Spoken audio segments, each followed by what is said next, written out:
The first question that we have and we want to talk about today is, to what extent has the understanding of the exposures companies face from cyber risk progressed over the last 12 months?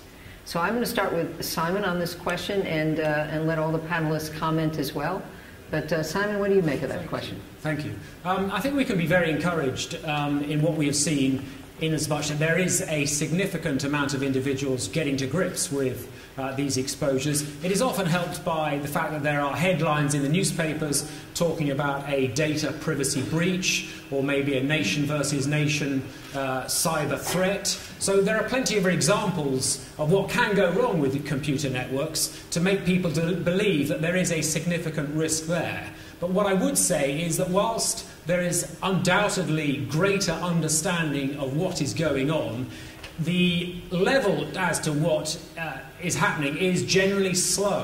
So we would like to see more people having a greater understanding much quicker than they actually are. But I think there's still a certain element of the community that believe it won't ever happen to them. But I'm also encouraged by the fact that there are a number of boards, executive boards, which now seem to have really got or trying to get to grips with cyber risk and actually wanting to do something about it. So overall, really quite positive.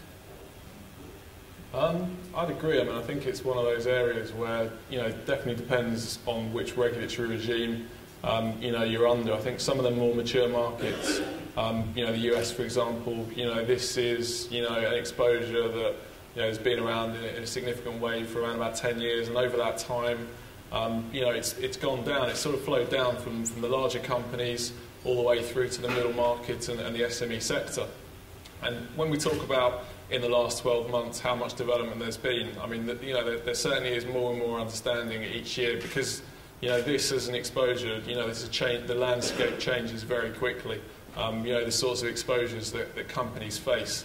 We're all used to seeing, retailers and financial institutions and healthcare companies in the press.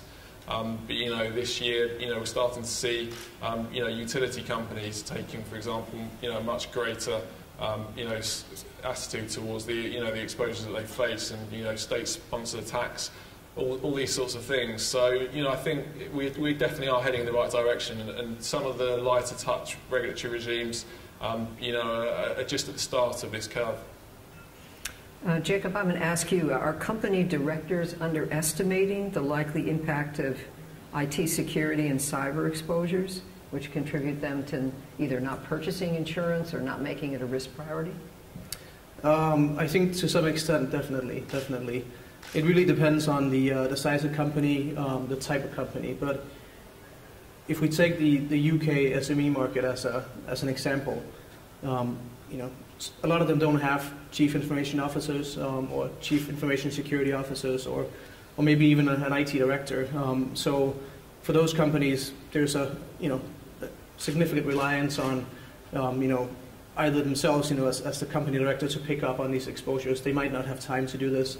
They're trying to run a business at the same time, so risk management in that area is perhaps not at the top of the agenda. If we then look at the larger companies that actually have these positions in place on the IT security side, then it becomes another issue. It becomes more of an over-reliance on the IT director to tell the company director, are we sufficiently secured in this area? And this is kind of the whole problem, because that's the misunderstanding that it's all about IT security, because it's really not. Mitigating IT risks and cyber risk is about a much broader population of the company, which includes employees, facilities management, legal counsel, and then also IT directors. And I think IT directors, I got to be careful what I say in this room, I guess, but maybe they've spent a significant amount of money on antivirus, firewall protection, and we're in times of focus on expenses. So it's difficult telling the company director, I've just spent X amount on IT security, which was, by the way, 20% more than last year.